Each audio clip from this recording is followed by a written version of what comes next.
Welcome back, everyone. Welcome to the Power and Community Podcast brought to you by Art of Me. We are a nonprofit organization that works with young people to share their stories and perspectives through writing, art, and film. I'm so happy to have you all back on the podcast, and we have another amazing guest by the name of Jalea Jackson. Jalea is a director, producer, editor, overall filmmaker, and she has come to give us some amazing opportunities to kind of pick her brain so we can see how she creates film, what her process is, and just her insight as a filmmaker. Welcome to the Power and Community Podcast, Jalea. Thank you. Thank you so much. I am glad to be here, excited just to kind of share and just to talk a little bit more about film. It should be good. We are so glad to have you. And even though I introduced you, I kind of want you to tell our listeners a little bit about yourself. Who are you? What do you do? And why do you love film? Yeah. So, like you said, I am Jalea. I mainly am an editor, producer.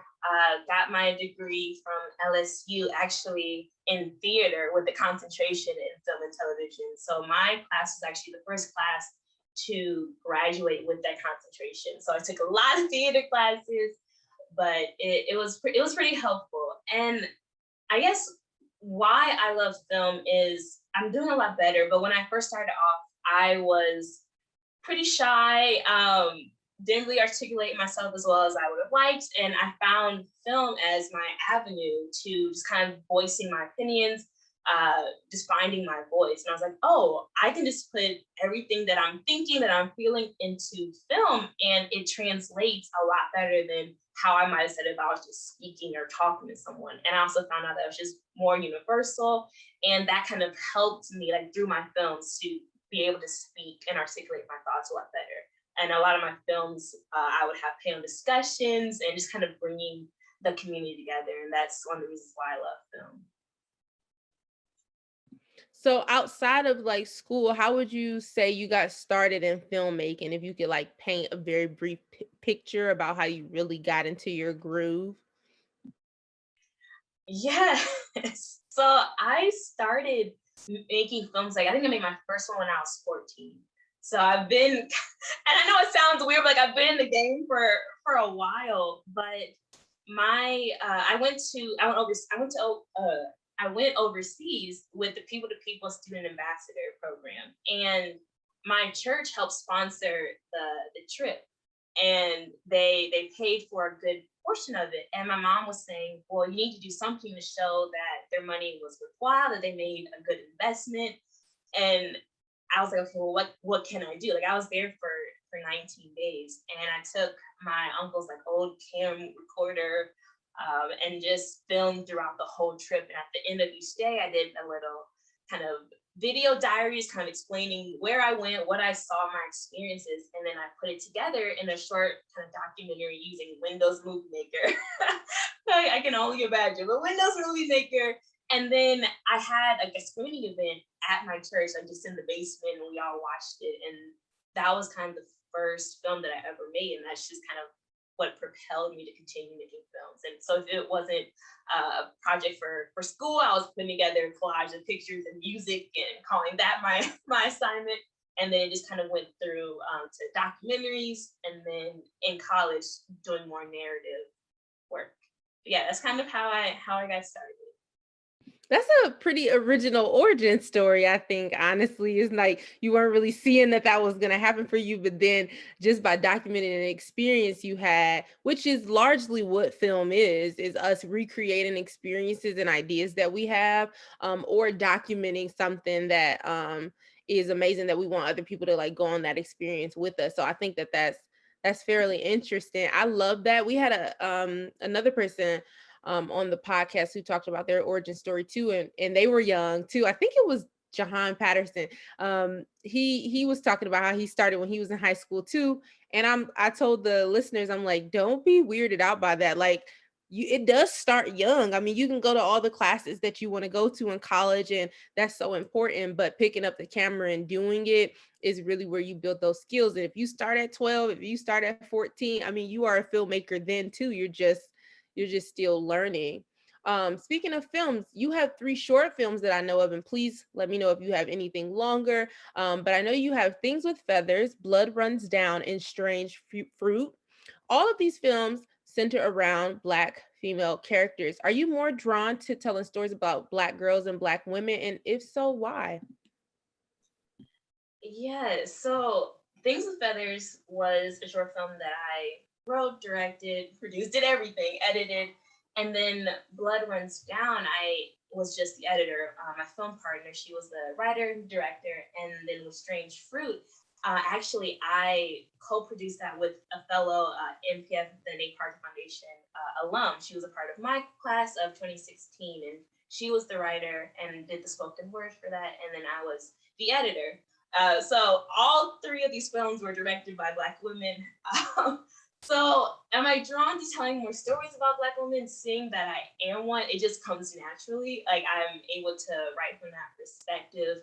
And a lot of the people that I collaborate with are Black women as well. With my film partner on Blood Runs Down, we met in college and going to a PWI at LSU, we were like the only people that looked like us in the class. And this was our first film class like ever that the college had even put on the roster, anything with our first film professor. And I remember looking around the room and I was like, yeah, I wanna work with her. I wanna collaborate with her. And with Strange Fruit, the co-director, the co-producer and the director, Angela, she had this great idea and I was just kind of giving her some advice, and she was living in Texas. She still is at the time when I was in New Orleans. And next thing I know, she's like, hey, I booked a flight. I'm coming to New Orleans. We're going to film it this weekend. And that's just kind of how it all came together. But yeah, just naturally being a Black woman, being raised by a Black woman, those stories just kind of come naturally to me. Yeah, and Jola's great. I have talked to her, I think once or twice.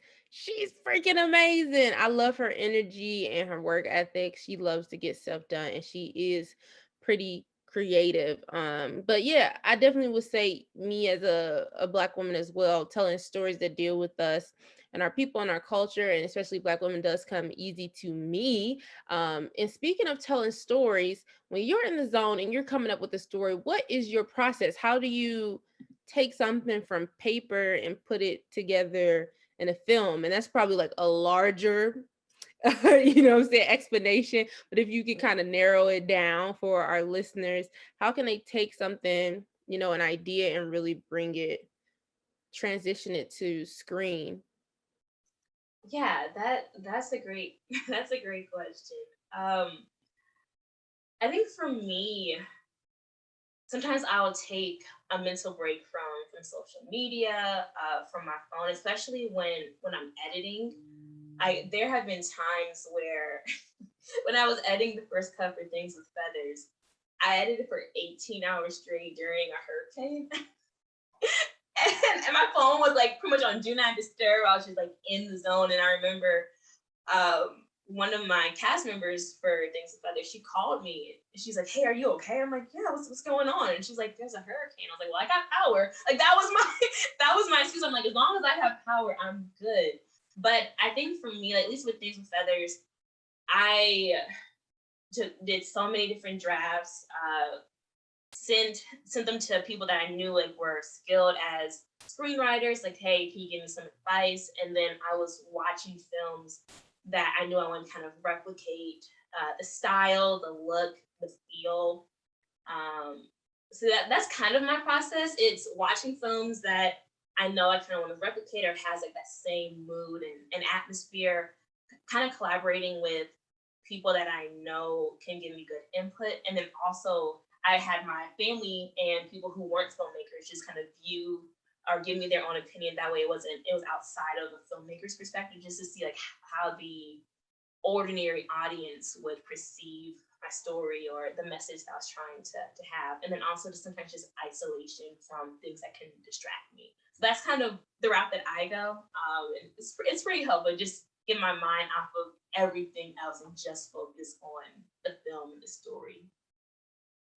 Yeah, distraction is a huge thing for me too. So I totally understand like turning off your phone, closing yourself in and just getting it done. And I've actually one of my closest friends, sometimes I have very introverted weeks and we are just now starting to realize like that it has to do with me being an artist where I'm like, I just need me time to really get this out.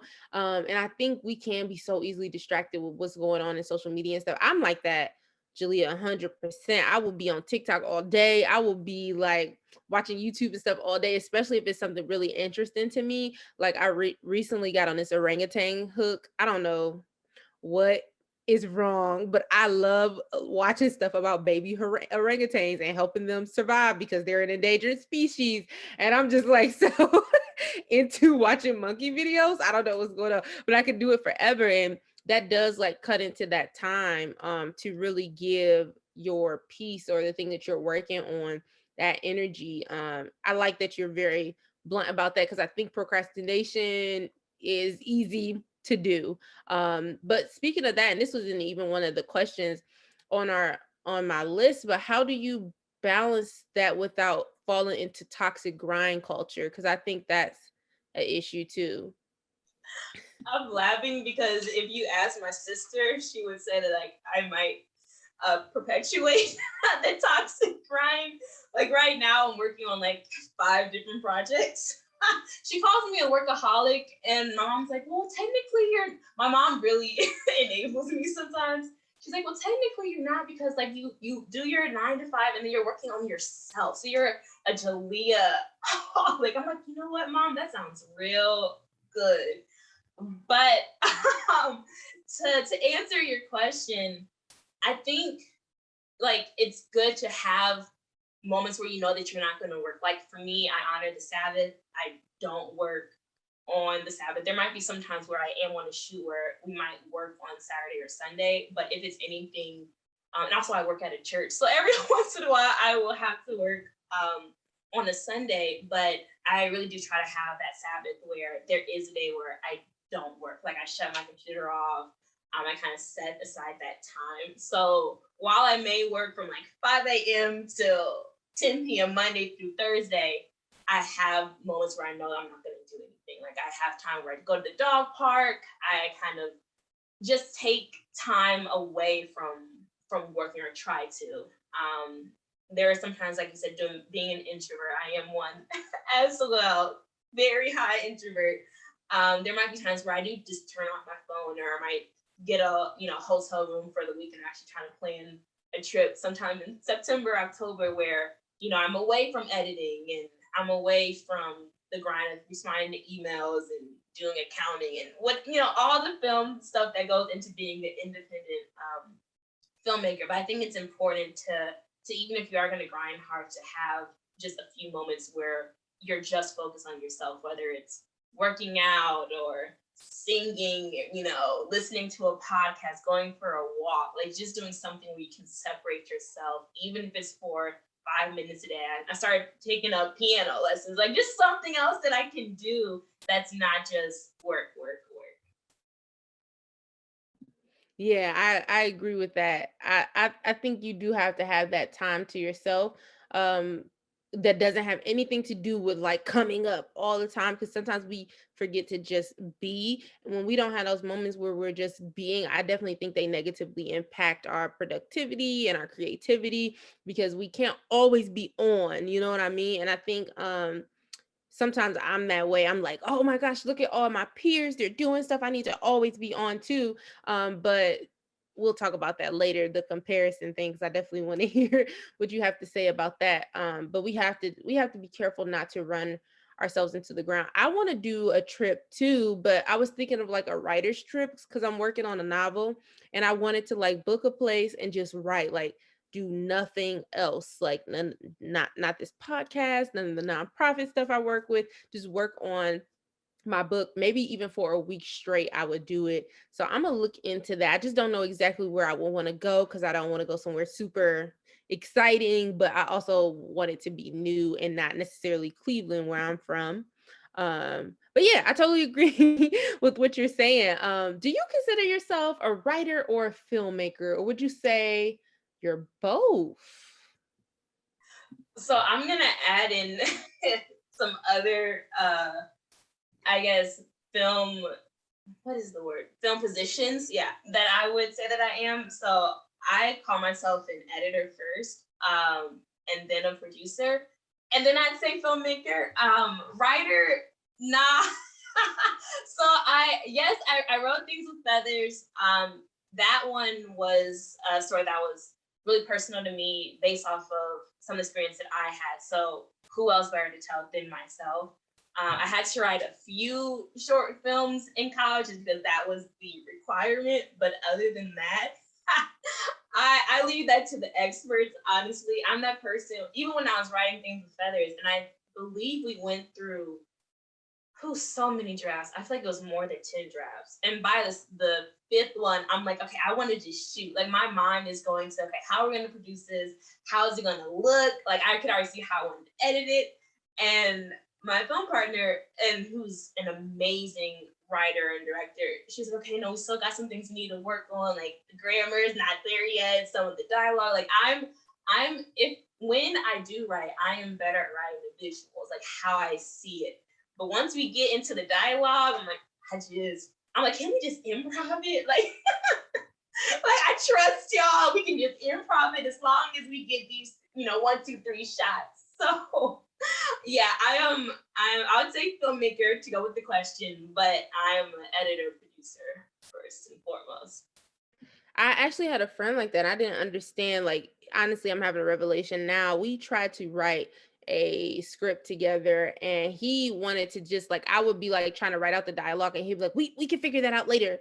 And I just didn't understand that. He frustrated me so much. And needless to say, the project did not happen. But I was just like, what do you mean? No, we need to come up with this now so we can work on the story. So it's interesting to know. We have to realize that some people are visionaries like you who can see the visual and can see how it can play out. And then we have like more dialogue driven people who are like, well, I need to see the whole story mapped out before we even try to do visuals. But then it's interesting because if you do producing, which we know you do, then you are a detail oriented person as well. So it's actually quite interesting that you like, I'm not a writer, but I will produce, I will edit, and I will do filmmaking. That's actually pretty interesting. Yeah. Oh, I didn't mean No, to go. cut you off. Yeah, I've had people who have asked me to read their screenplays, and I actually had to start prefacing what I was looking at when I read their scripts, because the one person, she was like, you never talked about like the writing of the script and the dialogue. And I had to be like, yeah, sis, I'm sorry, but when I'm looking at your script, I'm gonna look at again how much it's gonna cost, the logistics, how you're gonna shoot it, how it's gonna be edited. I was like, if you want me to look at the dialogue, let me send you to somebody else, because I'm not gonna look at it like that. So I had to start prefacing that when people would be like, hey, can you read my script? I'm like, yes, I can. But if you want me to give you writing notes, that's not gonna come from me. It's not gonna come from me. That's interesting. I'm gonna keep that in mind. I know I've sent you a few log lines over the years, but I didn't actually know that. That's so funny. Okay, cool. I love that though. Know your strengths, you know what I'm saying? And definitely connect people like, girl, I can't do that for you, but I can do this for you.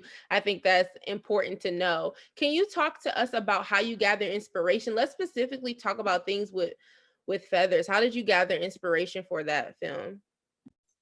Yeah, so if some of the listeners haven't watched the film, Things of Feathers deals with sexual assault within the family and how the family responds to it.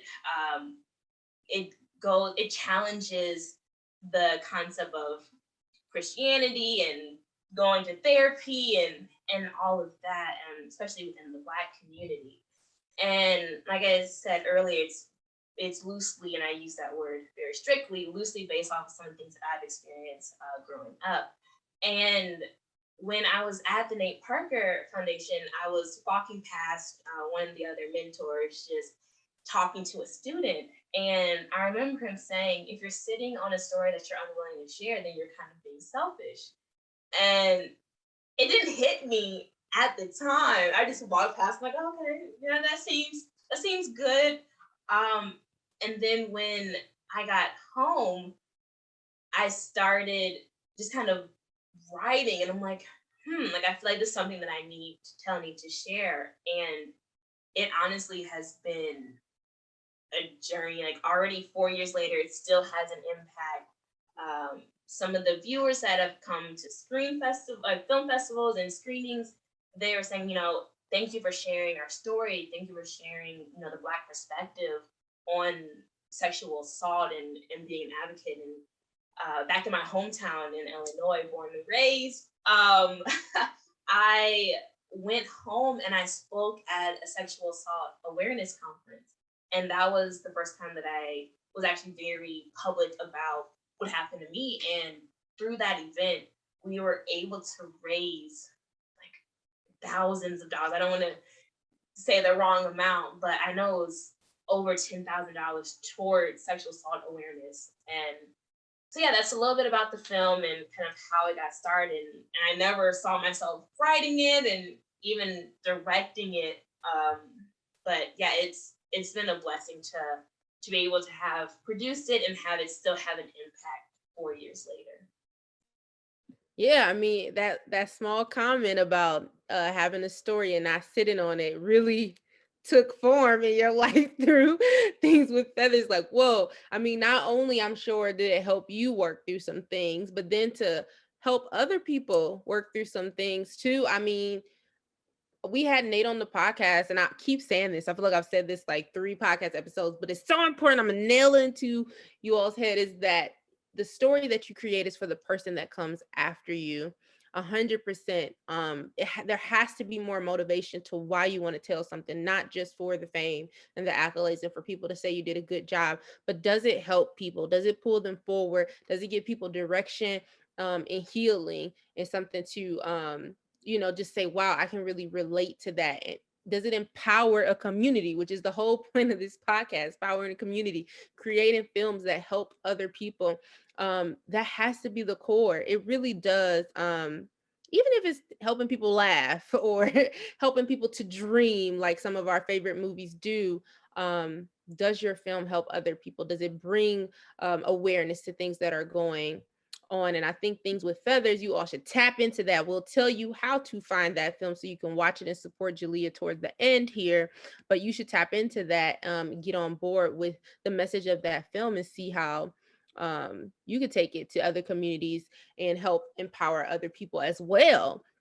Jalea, tell us what's the most challenging part of working in the film industry that you've noted?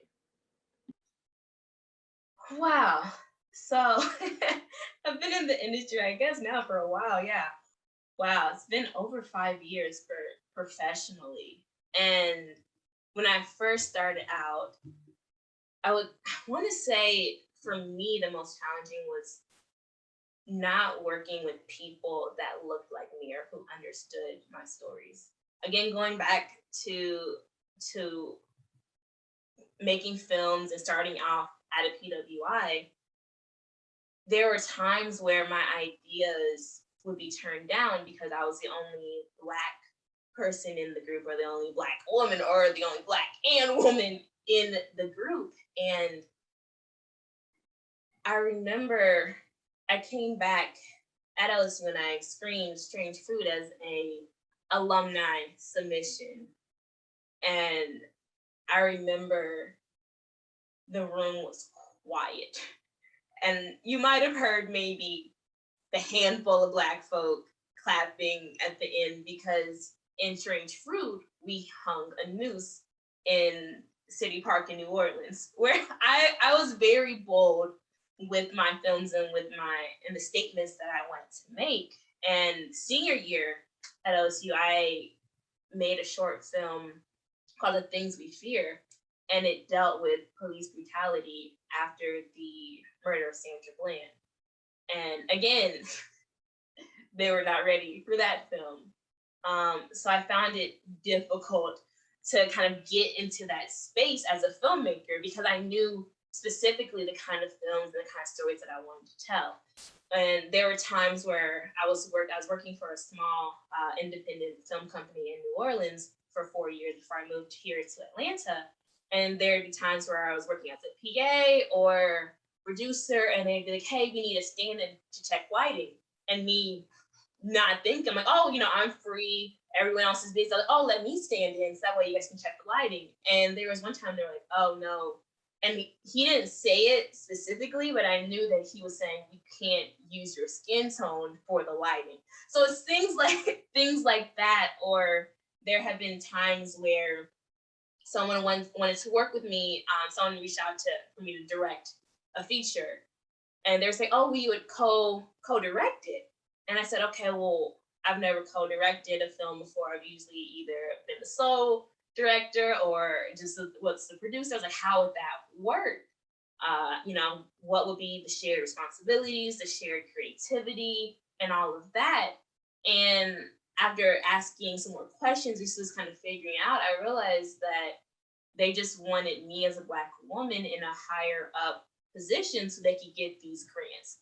There are grants for Black women, who are directors or producers, and they pretty much just wanted my name and my face, but they didn't want the input. So I had to be very strategic with the projects that I put my name on, the projects that I say yes to. Yes, coming up and thankfully, when I started off, I had like a part-time job that was kind of in my field and still doing freelance.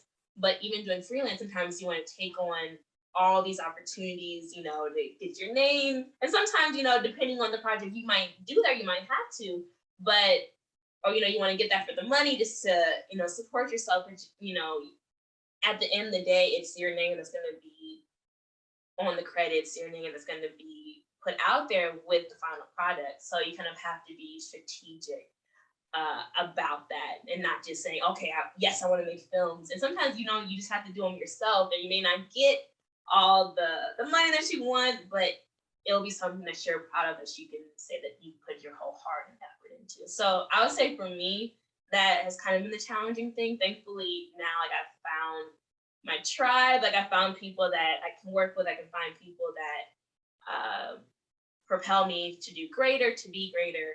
And I don't have some of those same issues that I had just kind of first starting out. So I would say that was kind of the challenging part for me, just kind of starting off in the industry. We talked about the tribe thing before, you all, if you remember, several episodes ago. This is the importance of finding your tribe and the people who can band together with you on a mission and say, this is the story we want to tell, and they're just aware and they're ready to go all in and do whatever needs to be done. And it's just important to find those people when you're working on a project. And I wanted to say, when you were talking about the topics that you were showing as an alumni at your school, I mean, as you should. You know what I'm saying? Like, I don't know what stories do you want us to tell here in America? You know what I'm saying? And granted, we can definitely reach for stories that normalize everyday things with Black people, but those things are every day. Unfortunately, we carry those things with us. We might not be thinking about them 24/7, but they do not go unnoticed. And therefore, when we tell our stories, these are the things that are going to reflect. And I, girl, I was just frustrated listening to you. You know what I mean? That just even from being at a school where it's not really being, received well, and then some people in some projects being like, yeah, we want you on, but don't say anything. We just need you to, so that we can get this grant. It's just not right. And I've had a larger conversation that I'm not gonna dig into, but a larger conversation about uh films with, like, why do they struggle to put Black people on films, and let us, can we tell the story about the white girl? You know what I'm saying? Like, can we direct that movie? Why is it that we can only be on sets that deal with Black stuff? Or you only want to employ Black people when it's a Black movie? Similar to what they did with I think the uh Black Panther film. So many people on that set, from the actors to the crew, were Black, but then, and I don't, is it Marvel? Was it Marvel, girl? Okay, it's Marvel. I don't be knowing Marvel, DC comic, girl. Don't know the difference. But then when Marvel does another movie, and I believe Anthony Mackie talked about this, being the soldier. He's like some superhero. I'm sorry, I don't know, y'all, don't hurt me. But he was talking about how we look at Black Panther and we saw that set was black cast, black crew, but then the set that he's on, where he's one of the main characters, no, he's not seeing a lot of black faces on the crew. You know what I'm saying? Like, what is that? People talk about diversity and inclusivity, but y'all do it in a way that's still boxed in.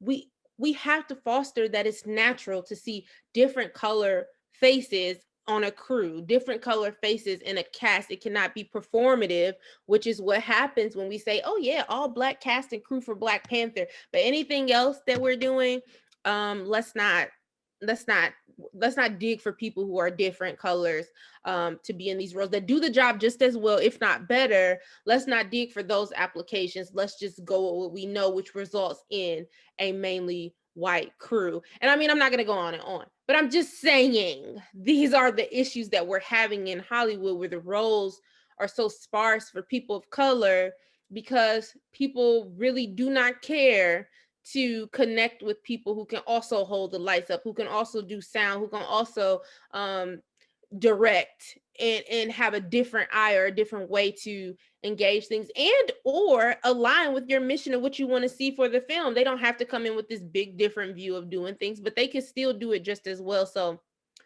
girl, that's my commentary on that. I'm tired. I can talk about it all day. I'm not even. If you had anything to add, you can go ahead. But I'll be done. I really do, and I want to see a change, and I see that it's happening. But I would love to see it happen faster. And speaking of the things that are irritating about the industry, let's move on a little bit to things that might they're a little bit irritating, but they are more internalized as more issues with who we are as a person. So things like comparison. Do you deal with comparison as an artist? And if so, how do you overcome that? Yes, I feel like I do, but I don't realize it until like a little bit later on. Like there'll be times where I might see, someone post about a project that they're working on or just kind of seeing the things that they're doing, and I'm like, Like for me, I think it's more kind of me, and I'm thinking that I'm doing enough, even though I I do a lot. And kind of thinking like, okay, so I see that this person, hustling and doing this and doing that. So okay, like, am I on my grind too? Like, am I doing enough to propel myself? And it's not, at least for me, so much as the clout or to becoming this celebrity, because that's not what I'm looking for. But it's just knowing if I'm growing in my craft. I'll say that. So like even with Things with Feathers, that was 4 years ago. And again, thankful that it still has this hype and this following. It, I thought he was gonna be quiet. Did he wake up? Was he asleep? He was asleep, but there's somebody outside the apartment complex. That's what makes him bark. Oh, okay. Not the way we Okay. Yeah. If this was a live thing, he would have been in my closet. He sure would have been. Okay. I think he's calm. Don't even know where I was going with this. You were saying what Things with Feathers was 4 years ago, and you're grateful that it's still. Thank you. Yes. So yes, Things with Feathers was 4 years ago, and even though I've kind of moved more towards doing more producing and doing more editing, sometimes I'm like, okay, well, I need to like direct another film. Like I can't just ride on the coattails of Things with Feathers. Like I need to do something else. But I'm also in a space too where I don't necessarily want to write or come up with my own, and this might be a question further on, but my own concept, but I want to collaborate with other people who might have an idea or a story already written that I could either co-direct, produce, and or edit. So that's kind of where I'm at too. So I have to kind of remind myself, like, Jalea, you're in a different pace, like you're in a different pace. No, that's not the word. You're in a different place than other people might be, and your dreams and desires are different than the people that you're comparing yourself with. Like my goal is to do more editing. Like when I moved to Atlanta, I prayed about, just doing more editing, being more conscious of that, and more, what's the word? Drawing a blank on what the word is, but being more proactive in finding editing opportunities. And if I'm doing that, then I necessarily won't be having as much time to maybe direct, because that's a whole different, at least for me, different mindset. Same with producing. Like the brain that I use to edit, I have to be in a completely different space than to produce or to even direct. And thankfully with editing, I can edit multiple projects at once. I can maybe do, okay, this day I'm going to edit this day I'm going to edit that. But I mean, for me, for directing and producing, I have to be more tunnel vision. So yes, I deal with comparison. I feel like a lot of people do, but I just kind of have to remind myself of the path that God has placed in front of me. And the old church song, what God has for me is for me. Sometimes I have to sing that to myself to remind myself that I'm on a different path. And also the goals and dreams that I have for myself and for my career are different than those other people who are pursuing different film ventures. So yes, and just kind of having to remind myself of that. True. I think that I like that last part you said. Is like, man, we do have different goals. Why do we be sitting up here like, oh, I should be doing what they doing? Or when it's like we don't even always have the same outlook of where we want to be. Like you could want to be an actor and I could want to be an actor, but the things that we want to act in could be different, and or the way we want to go about it and the spaces we want to be in could be totally different. And I never thought about it like that. Like we could all be in film, but it doesn't mean we all want to be doing the same things. Therefore, there's no need for the comparison. But can competition in the industry be healthy? And if it is, like how do we navigate that? And if it's unhealthy, how do we avoid that with other artists? Yeah, that's that's a good question. Um, Being and growing up as an athlete and having a sister that's 18 months younger than me, competition was literally my life. Whether it was like with my sister competing to see who can get to school faster, taking different routes. I did things like that. And when I was thinking about this question, like I even thought about, so I ran track at LSU and I was not the fastest. It was not on scholarship. But when I started off, I was the only walk-on, and and then another sprinter came on just the next year, and so it was that competition of not being the slowest one, And there would be times where we'd be running just at practice, and we'd be going full speed to see who could cross the line, before the other person. And I remember my coach saying, "No, this is not a competition. This is not this is not a race."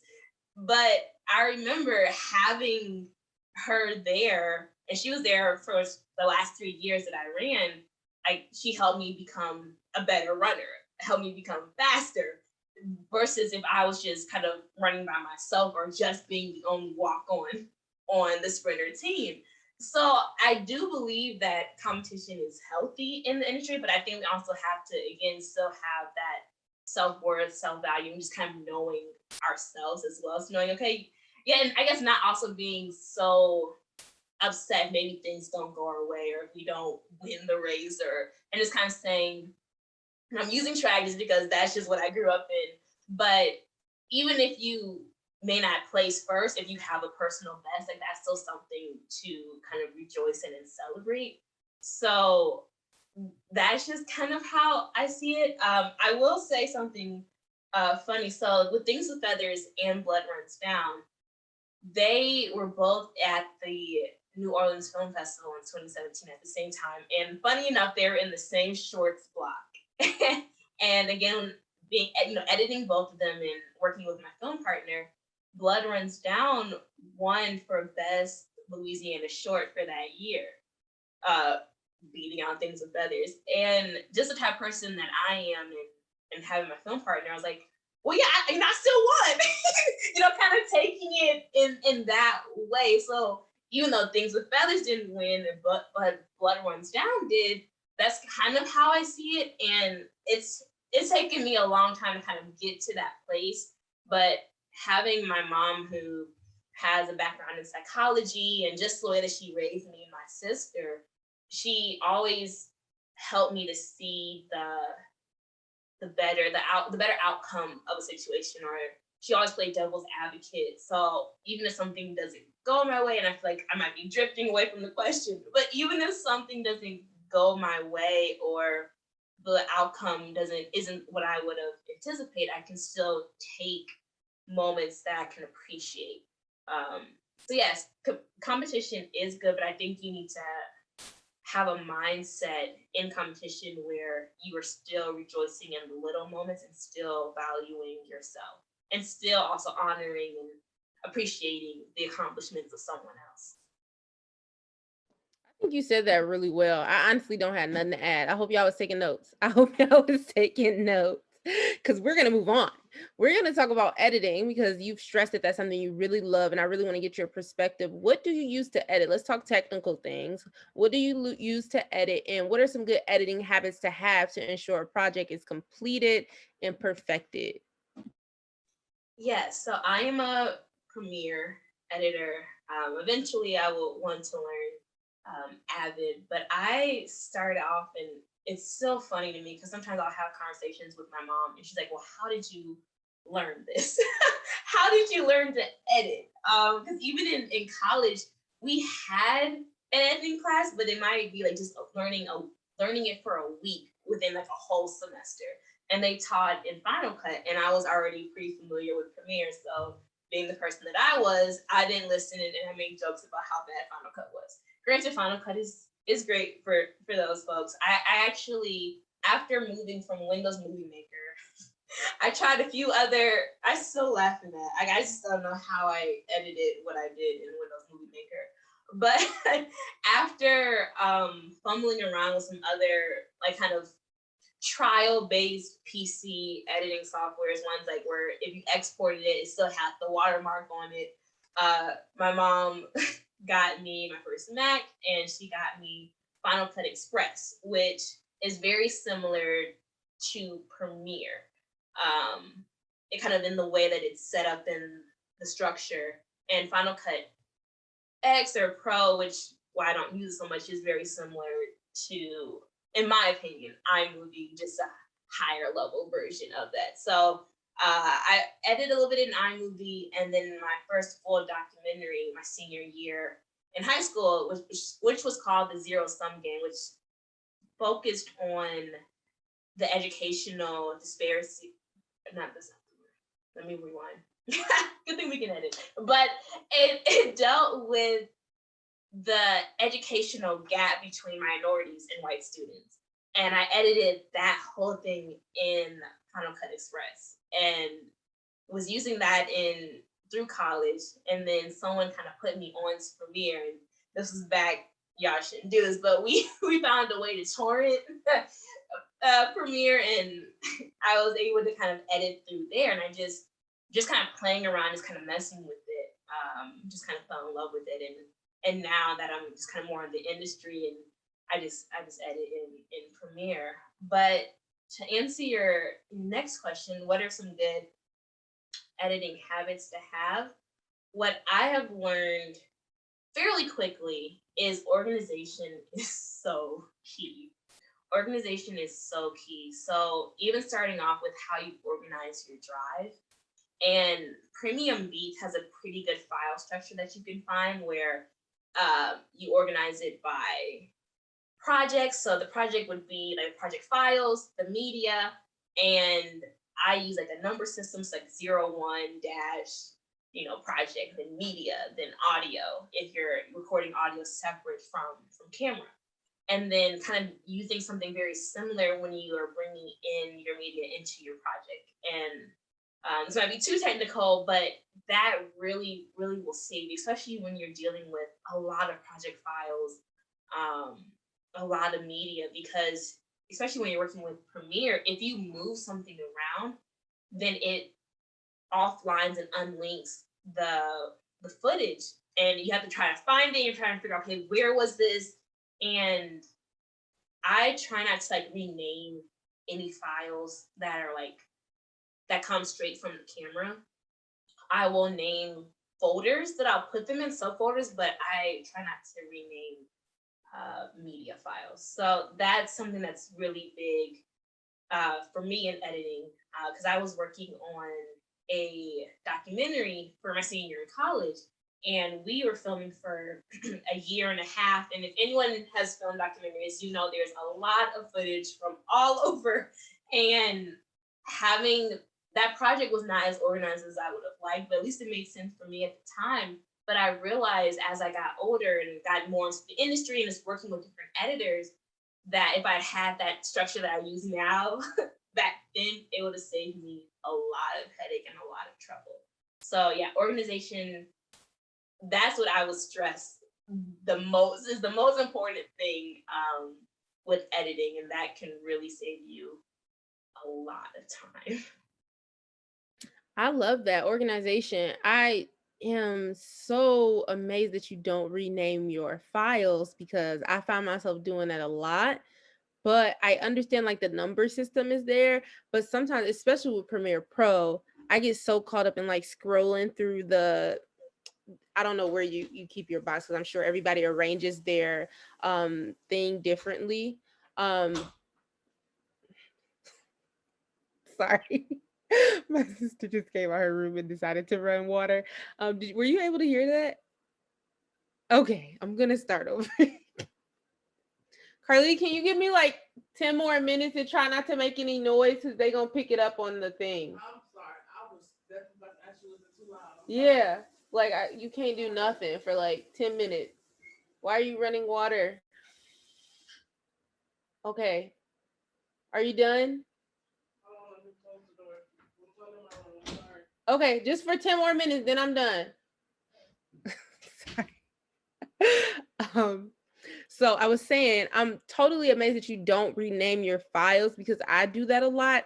And I know the numbers help you, but sometimes, like, especially when I've filmed with my iPhone 12, sometimes, like, when I upload the film, the numbers, like, they're there and they're organized and they're right. They'll say, like, I filmed this one before this one, but I still end up like struggling with my media feed, which I keep in my left corner down there at the bottom on Premiere Pro.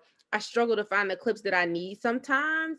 So I try to be organized, but when I rename them, it helps me find them better. But I think so when you don't rename them, how do you keep track for yourself? I know it's the numbers, but Yeah, no, that's good. I guess to follow up on that, I would say if you've already started the project and then you rename, then it can be difficult. So yeah, if you have not as many files, then I would say if you are going to rename, then I would rename on the drive first before you bring it into your project. Now I'm working on a couple of documentaries doing assistant editing work, and there's so many files, and also the drive has to match that of the editor. So unless I change the names on both of our drives, then it's helpful. But since my editor, they have their drive in their location and I have mine on my end, it makes it a lot easier for us to keep the same naming conventions. So that way it's for us on our end, it's easier to make subfolders, to make different folders and things like that, and have the actual structure versus changing the files. So I guess I'm kind of speaking on kind of the projects that I'm working on currently, and just the hassle of trying to like relink and trying to figure out, okay, well, what what naming convention does this go with this file? And because if you change the names after you kind of already started the project and you have to try to relink it, you could relink it to the wrong file, and then things are out of sync and it just becomes a headache. So that's kind of what I was speaking on. But yeah, if it's easier for you to kind of know, okay, yeah, this shot was so and so interview, or this was scene one. Okay, so I will say, going back, there was a time when I was working on a narrative film, and sometimes it's easier to rename files for narrative films versus documentaries. So we had our, like, the assistant cam operator had a log that said, okay, this file goes with scene one, take two. And they actually wanted me to rename the files, but I did it all on Drive first. And if you have a log, so you kind of know, okay. And also slating is very important as well, because it helps you to be like, okay, this was scene one, take two, and you can match it up with the file. So sometimes you can do it that way. But I guess for documentaries, it's a lot harder to try to rename files. Yeah, so whatever, it seems like it's project based 100%, because I'm definitely not making any documentary type stuff. So I could totally see, for consistency across the board, when you're working with a whole team, of course, renaming it for your personalized editing would not be beneficial to the whole team. So I totally get what you're saying, and I'm gonna keep that in mind. You know what, Julia? I don't even like editing, so I really don't have to keep that in mind that much. To be quite real, I'm more of the a writer, and definitely trying to figure out how to move the camera around these days. But let's talk about your producer skills. So to me, production seems like the most demanding part of film. For some reason, I don't know, detail orientation and just having to be like, it just seems so intense to me. But what are some rules about producing that are tried and true for you for like every project? You know, I'm just gonna get it organized like this, and it doesn't matter, it's gonna get done because this works for me all the time. Yeah, producing is a beast in and of itself. And I currently work as a video producer for a pretty mega church. Not pretty, it is a mega church out here in Atlanta. And when I first signed on, just kind of doing the first interviews and all those rounds, I was like, yeah, I want to produce and edit, and that's what I want to do. And they're like, okay, cool, we can totally do that for you. But once I got into the space, because I have a shared office with 4 other people, and people are always coming in, we're joking, we're laughing and playing. And when I actually had an opportunity to actually edit, I was like, yeah, I can't do this. I was like, I need complete silence. I don't want to talk to anybody. Don't nobody talk to me. Don't show me videos of your kids, even though I love them. None of that. Like, I wanted to be in isolation. And I actually talked to my boss, and he is a great mentor, and understands each person, how they work and how they operate. I was like, hey, actually, I think I might want to just produce, just for right now. And I say that because, at least with me, how I edit, again, it's seclusion. Like, I don't really want to talk to anybody. Like, I can be bunkered down for, like I said, 18 hours. I was editing, had the blessing and the privilege to edit in France for a month. And my film partner was also there. She was like, Julie, you're going to get cabin fever. Because all I was doing, I was waking up, editing for 14, 16 hours. And she was right. But with producing, you have to be on your toes. My boss always says, think of everything that could possibly go wrong and prepare for that. So you have to be in a different mind space. You have to be able to have someone ask you a question, and then have someone else ask you, and having to be able to articulate yourself in a way that everyone on the crew understands. It's, at least for me, it's being the first one on set. Like, whenever we have a call time, best believe, hopefully it's not too early, but best believe I'm there at least 30 minutes before everyone else. Like, for me, I like to just sit down, figure out what's going on for the day, so that way when people do come, because as soon as they come, they're going to be asking questions. They're going to be trying to figure out, where are you setting up camera? If you have talent, where does the talent come in? Even now with COVID, doing the check-ins, temperature check-ins, all those regulations. you have to oversee the PAs and telling them what to do, and all of that has to go on at the same, like simultaneously, while also still kind of keeping a calmness for the entire set. So if you are running around, I'm gonna say like I'm acting like a chicken with your head cut off, then that's gonna kind of set the tone for the whole set. And the type of person, that type of producer that I am, like I'm thinking about the director. So I might be like, okay, if we're having an early shoot, like if I know this director likes ginger ale, I'm gonna have some ginger ale on set. If I know that this person likes Topo Chico, like, hey, here you go. You know, that's the type of producer that I am. So some of the rules that are like tried and true, one, documentation is your friend. I love me some documentation. With Things with Feathers, I had crew and cast deal memos. I had a production contract. And it was funny because I had, it was like maybe 5 pages, and I loved creating these documents. Okay. It brought me so much joy. And I had a production meeting, and people were just signing it, initialing, and I was like, y'all didn't even read it. Like, I had that I can sue you. You know, things like that. I'm like, y'all need to. And also, that's another thing. Please read your contracts, y'all. Please read them. But paperwork is so important, like location deal memos, because that is going to save you if anything does happen. You know, having those safety precautions, having meetings also like are so important, because everyone interprets things differently. Somebody might be more auditory. They might be, they might receive information more through email, through reading. So just also knowing your crew. So knowing how to articulate yourself, and you might say the same thing, but have to say it in a different way, so that way everyone kind of receives it. But also never assuming that someone knows what's going on. So always being prepared. Again, thinking of all the possible things that could go wrong and trying to plan for them as best as you can. There was a shoot that I was on, and it was the day before, and it was like maybe 3 p.m. in the afternoon, and my boss is saying, oh, we need, tea finger sandwiches. I'm like, okay, cool. And the shoot was, I think we had to be there at 7, 8 a.m.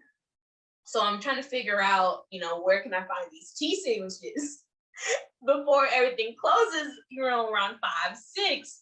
And I realized after calling a couple places, and some of these actual tea houses, they had already closed for the day, and they weren't going to be open until after we started shooting. So I was like, you know what?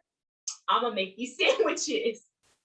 I'm going to go to Walmart. I'm going to get the bread. I'm going to get the fixings, and I'm going to cut up these sandwiches, and I'm going to bring them. And my boss was making fun of me. He's like, okay, Juliet, no more making sandwiches. I was like, well, what was I supposed to do? So it's things like that. Like there are gonna be times when people might ask you for something last minute, and you kind of have to try to figure it out. And also budgeting, trying to find a way to make sure that you stay within your budget. Like you're not just saying yes to $1 million things if you only have a $5,000 budget. So it's, to reiterate, to bring it back full circle, as my sister would say, is to plan for things that could potentially go wrong, keeping in budget, and just ultimately making sure that the project gets done with the best intentions, like, and kind of keeping to the vision of the director. So there are going to be times where you might have to tell them, yeah, we can't do this, but trying to fulfill their vision as best as you can within the confines of the production. And it sounds like a job I can't do. Like genuinely, I freak out at the, I'm not even lying to you. I freak out at the most. Yeah, I just freak out easily. And so I totally feel like, yeah, it's for a person that has their, I did a little production editing and background work for a church during the pandemic, and it was a very smaller church, and they were stressing me out. So I can't even imagine on a larger scale what you're doing at a mega church. Oh wow, baby. Because girl, from the pastor on down, I was like, y'all know what? You're running me thin. But that was also, we didn't have a larger team, we didn't have all the resources we need. So I'm sure it's definitely different with a a bigger church. But let's jump to a fun question. So Art of Me is about telling stories that empower our communities and the communities around us. If you had to choose a film that rocked the nation, changed mindsets, and started a movement, which film would you choose and why? Yeah, this question, I was like, okay, what film can I think of? Because honestly, unless it's String Girls and The Preacher's Wife, I don't watch too many movies more than once. Really? That's interesting, Jalea, because you hear, okay, if you want to be a better writer, read lots of books. If you want to be a great filmmaker, watch lots of movies. Well, what do you think about that saying? Do you feel like that's relatively true? I do agree. So I do watch a lot of films. I just may not watch them multiple times, or I might need to have like, okay, if I watched it this year, I may not watch it the same year.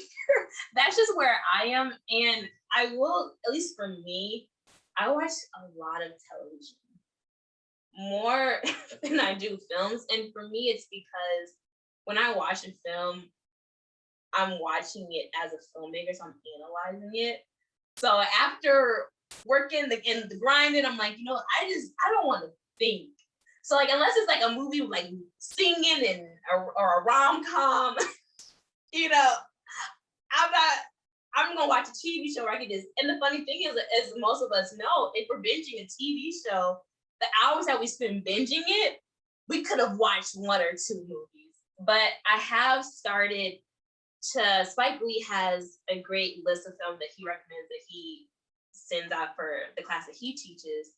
So it's like 95 films. So I've started going through that, and I realized like for those films, I have to like kind of watch it like either before lunch or like right around like 3 p.m. But if it gets later, it's a no for me. And then I've also started watching, at least right now, the Oscar-winning films for best editing. So I started watching, like I watched Gravity last week, and I was adamant on not watching Gravity. But it almost got a standing ovation from me. Like if my dog was not on my legs, hope you didn't hear that. Sorry. Had someone at my door, Amazon. And there goes my dog. Good old Amazon. It's okay, buddy. You hear him whining. But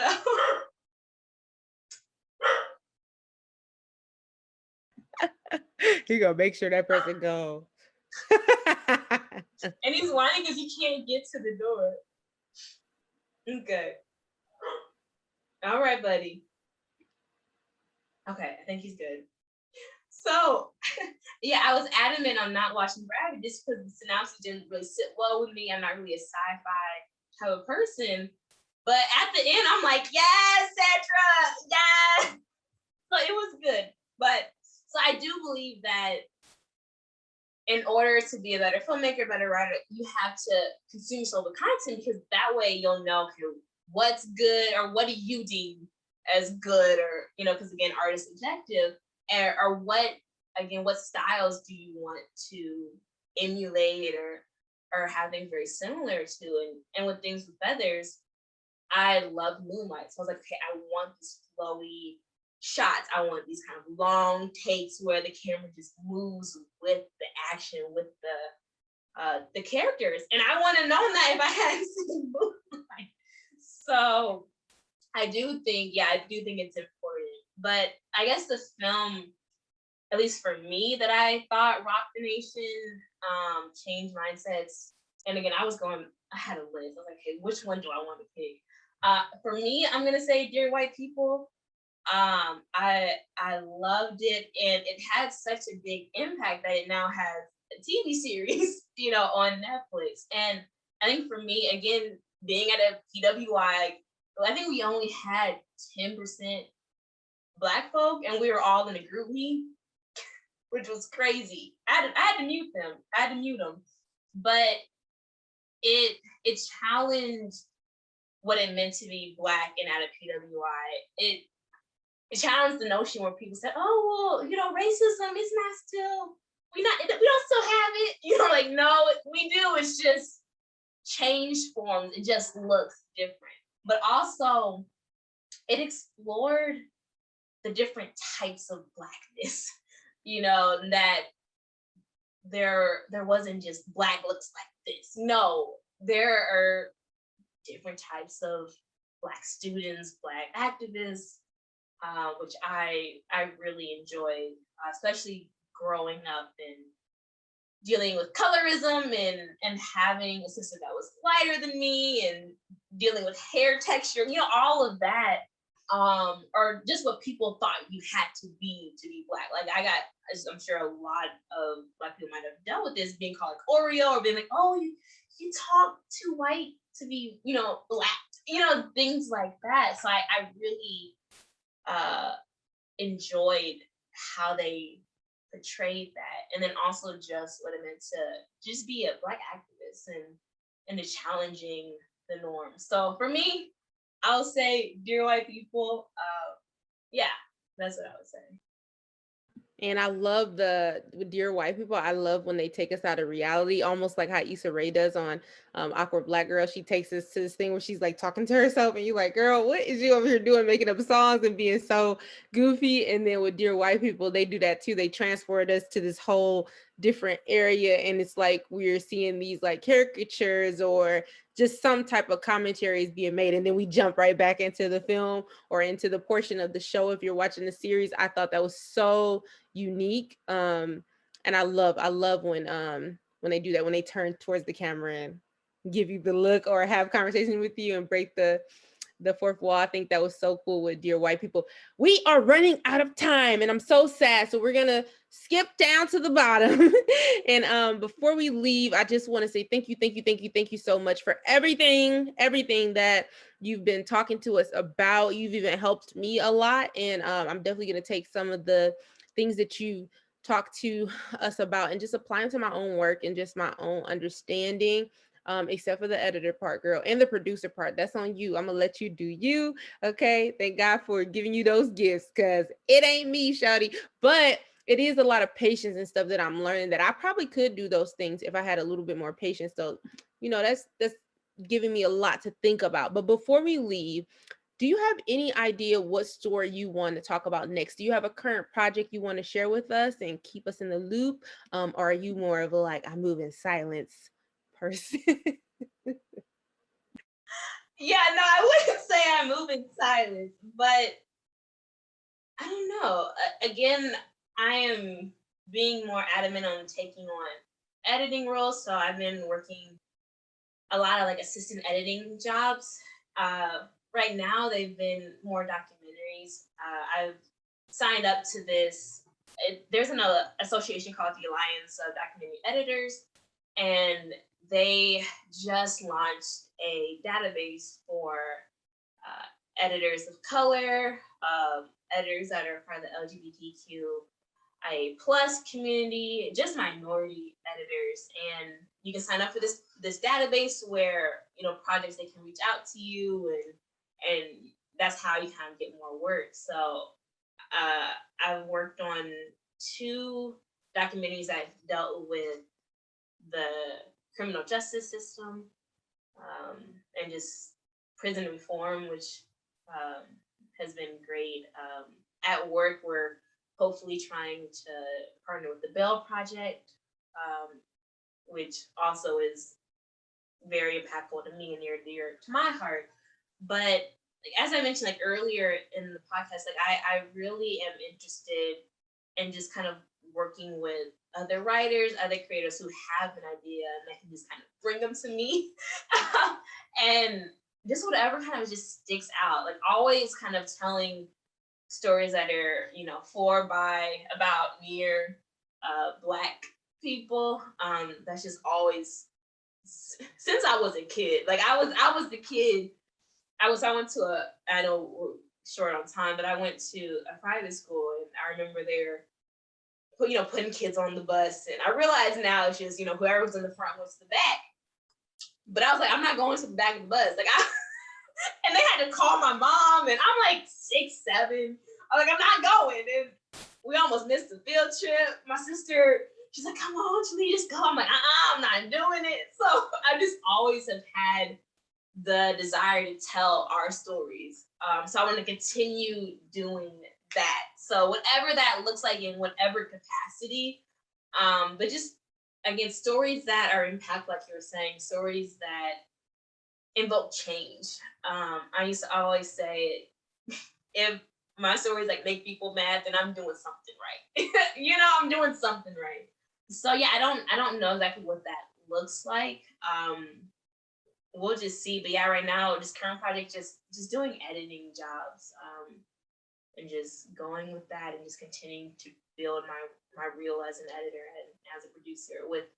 With my work, we're just always creating content, so there's always something new with that. But yeah, so I know it's a little bit vague and broad, but that's just where I am right now. That's okay. Sometimes we don't know until we're like closer to doing it. So yeah, I am cracking up because when you were just describing yourself not getting to the back of the bus, I was like, imagine a movie opening with that scene where that's the lead character when she was young, and this just leads into a whole greater story of her being, I'm not going to the back of the bus. That is hilarious, Jalea. That is hilarious. Like, you like, look, I know what happened when Rosa went to the back of the bus. I'm not going. That is so funny to me. That is so funny. And this has been such a great time of just laughter and vibing and getting a wealth of information. As I always say, we love to have people who bring us a wealth of information on here. And I think you have a lot of positive things that we can recap on and just reflect and add. Students and teachers listening, I hope you were taking notes. Jalea, can you tell us where to connect with you on social media, and also drop your website so we can stay and connect with you there? Yes. So my website is jaleajackson.com, and you can find me on all social media, Facebook, Twitter. I'm not really on Twitter, but I have an account. And Instagram, my handle is the Jalea Jackson for all of them. So keeping it very simple. So yes, the Jalea Jackson and jaleajackson.com. Yes, we love it. We love it. And don't forget to connect with us on our socials on Instagram and Facebook at artofme.org, our website, www.artofme.org, where you can find this podcast and listen to even more episodes, including Jalea's. And if you like this episode, please rate, review, and subscribe. It really helps us out a lot. Share it with your friends and family. And until next time, filmmakers, I'll see ya. Bye.